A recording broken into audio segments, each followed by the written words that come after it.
Nëse po e shikon këtë video tani, kjo nuk është rastësi. Ndoshta je lodhur duke luftuar betejë që askush nuk i sheh. Ndoshta je ndjeri keq kuptuar, i refuzuar, madje edhe i harruar. Por ka një të vërtetë që pak njerëz e kuptojnë. Kur jeta bëhet më e vështirë se zakonisht, shpesh është sepse Zoti po përgatit dikë për diçka më të madhe. Qëndro deri në fund, sepse arsyeja e fundit është ajo që shumica e njerëzve nuk e pranojnë kurrë.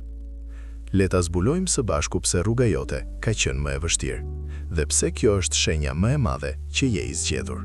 Që fëmijë, ndoshta e ke ndjerë se nuk përshtatesh plotësisht. Mendimet e tua ishin më të thella, ndjeshmëria jote ishte më e fortë.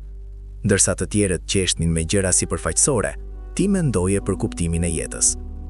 Kjo ndjenjë ndarjeje nuk ishte dënim, ishte dallim. Shumë prej atyre që Zoti i ka zgjedhur kanë kaluar në për izolim. Edhe Davidi u la në fushë me delet, ndërsa të tjerët festonin brenda.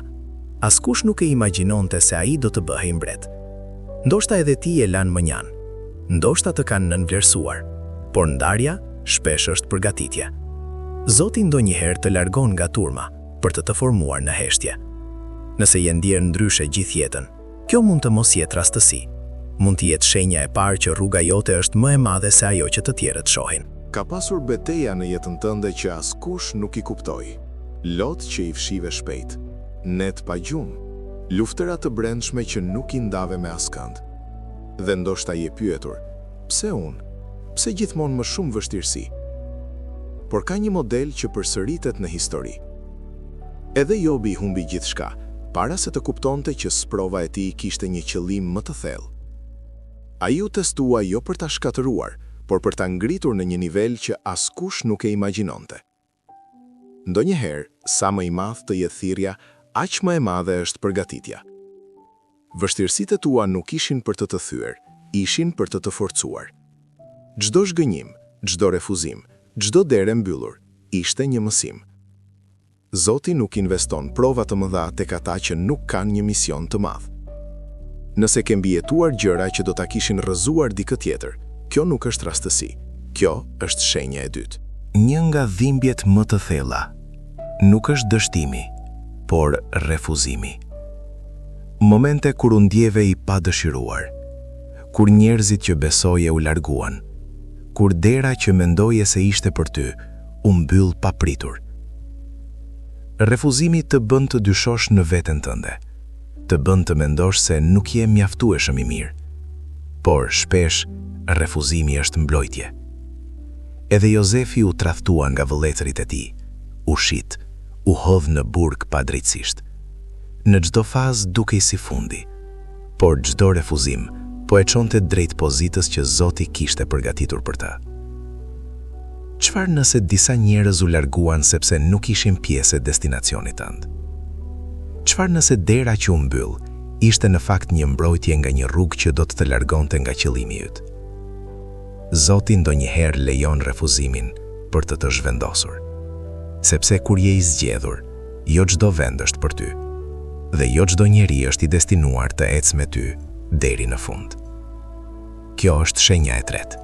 Ka pasur periudha kur je ndjer plotësisht vetëm, edhe kur ishe mes njerëzve. Brenda teje kishte një heshtje që askush nuk e kuptonte. Dhe në ato momente, ndoshta je ndjer i braktisur. Por vetmia shpesh është vendi ku formohen të zgjedhurit. Edhe Mojsiu kaloi vite në shkretëtir para se të përballej me misionin e tij. Ishte një periudhë izolimi, por në atë heshtje ai mësoi të dëgjonte zërin e Zotit. Ndoshta edhe ti je futur në një shkretëtir personale. Miq që u zhdukën, telefonata që nuk erdhën, ndihma që nuk u ofrua. Por në atë vetmi u forcuave. Fillove të kuptosh se forca jote nuk vinte nga njerëzit, por nga diçka më e lartë. Zoti ndonjëherë të largon nga zhurma për të mësuar qartësinë. Sepse kur je i zgjedhur, duhet të mësosh të qëndrosh i fortë edhe kur je vetëm. Dhe ndoshta ajo periudhë izolimi ishte në fakt një trajnim. Kjo është shenja e katërt. Ke vënë re që ngjen gjëra më thellë se shumica. Fjalët të prekin më shumë, padrejtësia të lëndon më fort, dhimbja e të tjerëve të prek sikur të ishte e jotja. Shumë herë je ngjerë shumë emocional, shumë i ndjeshëm. Por çfarë nëse kjo nuk është dobësi? Shumë prej atyre që Zoti i përdor kanë një zemër që ngjen thellë. Edhe Jeremia quhej profeti që qante, sepse zemra e tij ndjente dhimbjen e popullit. Ndjeshmëria jote mund të jetë një instrument. Kur je i zgjedhur, nuk je thjesht i fortë, je i vetëdijshëm, je i thellë, je i aftë të kuptosh atë që të tjerët e shpërfillin. Po, kjo të ka lënduar, po, të ka bërë të dukesh ndryshe. Por ndoshta Zoti të ka dhënë një zemër të butë, sepse misioni yt kërkon dëmshuri. Njerëzit që do të ndihmosh një ditë, do të kenë nevojë për dikë që kupton. Dhe ndoshta dhimbja që ke ngjerë ka qenë pjesë e përgatitjes. Kjo është shenja e pestë. A ke kaluar periudha kur gjithçka dukej se po shkonte keq njëkohësisht.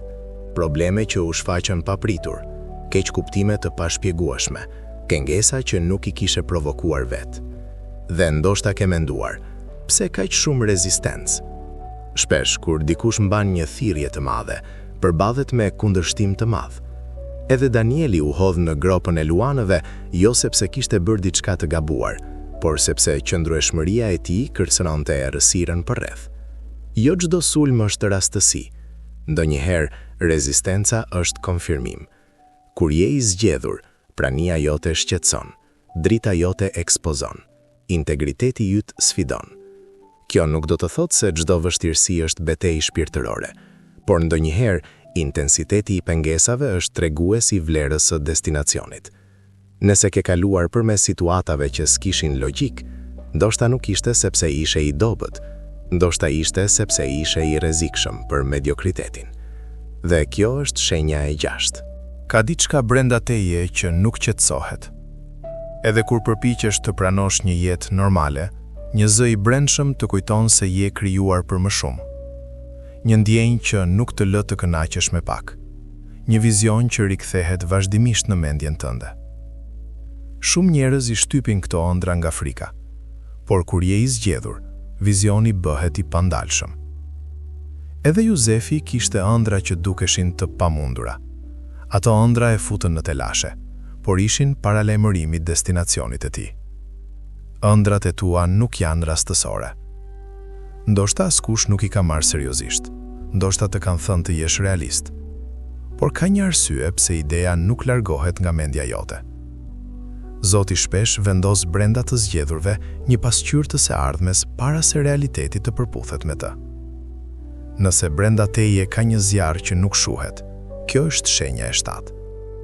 Dhe ndoshta ajo që të duket si shqetësim është në fakt thirrje.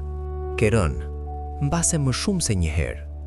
Ka pasur momente kur mendove se gjithçka kishte marrë fund, plane që u shembën, besim që u lëkund, forcë që dukej sikur u zhduk. Por ja ku je ende. Kjo është ajo që bën dallimin. Shumë njerëz bien dhe nuk ngrihen më, por kur je i zgjedhur, rënja nuk është fundi, është procesi. Edhe Pietri mohoi atë që donte më shumë. Ai gaboi publikisht, u rrëzua emocionalisht, por ai u ngrit dhe u bë një shtyllë e besimit. Gabimet e tua nuk të skualifikuan. Ato të mësuan për ulësinë, të mësuan forcën e vërtet, të mësuan se kush je pa maska. Ndoshta ke menduar se Zoti u largua gjatë rënjeve të tua, por ndoshta ai ishte duke të formuar në nivel më të thellë. Nëse ke kaluar në përrënje që duhej të kishin shkatruar, por ti u ngrite përsëri, kjo është shenja e 8. Dhe kjo tregon që ka diçka mbi jetën tënde. Edhe kur gjithçka duket normale, brenda teje ka një ndjenjë që nuk zhduket. Një zë i heshtur që të thotë, kjo nuk është e gjitha. Një intuit që të shtyn të kërkosh më thellë. Një ndjesi se jeta jote ka një kuptim që ende nuk është zbuluar plotësisht. Shumë njerëz jetojnë pa e dëgjuar këtë zë, por kur je i zgjedhur, ai bëhet më i fortë me kalimin e kohës. Edhe Abrahami ndjeu thirrjen për të lënë gjithçka që njihte. Nuk ishte prova, nuk ishte hartë, kishte vetëm një bindje të brendshme se duhej të lëvizte. Ndoshta edhe ti e ndjen këtë shtytje. Ndoshta e di që je në një fazë tranzicioni, se diçka po mbyllet dhe diçka po përgatitet të hapet. Kur je I zgjedhur, qetësia me mediokritetin bëhet e pamundur. Kjo ndjenjë nuk është arrogancë, nuk është iluzion, është kujtesë. Një kujtesë se rruga jote nuk ka mbaruar aty ku je tani. Dhe kjo është shenja e nëntë. Ja e vërteta që shumë njerëz nuk duan ta dëgjojnë. Të jesh I zgjedhur nuk do të thotë jetë e lehtë. Do të thotë jetë me përgjegjësi. Do të thotë se do të përballesh me gjëra që të tjerët nuk I përballojnë. Do të thotë se do të formohesh në mënyra që të tjerët nuk I kuptojnë. Edhe Jezusi kaloi përmes refuzimit, tradhtisë dhe vuajtjes, para se misioni I tij të përmbushej. Zgjedhja nuk e shmangu dhimbjen, ajo I dha asaj kuptim. Ndoshta arsyeja pse jeta jote ka qenë më e vështirë, është sepse kapaciteti yt është më I madh. Zoti nuk formon diamantet në vende të buta, ai I formon nën presion. Nëse je ende këtu, pas gjithë asaj që ke kaluar, kjo nuk është rastësi. Kjo është konfirmim. Konfirmim që ka një dorë mbi jetën tënde.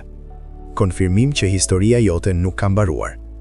Dhe ndoshta pikërisht tani, po hyn në sezonin ku do të kuptosh pse çdo vështirësi ishte pjesë e planit. Mos e nënvlerëso rrugën tënde. Sepse ndoshta je vërtet I zgjedhur.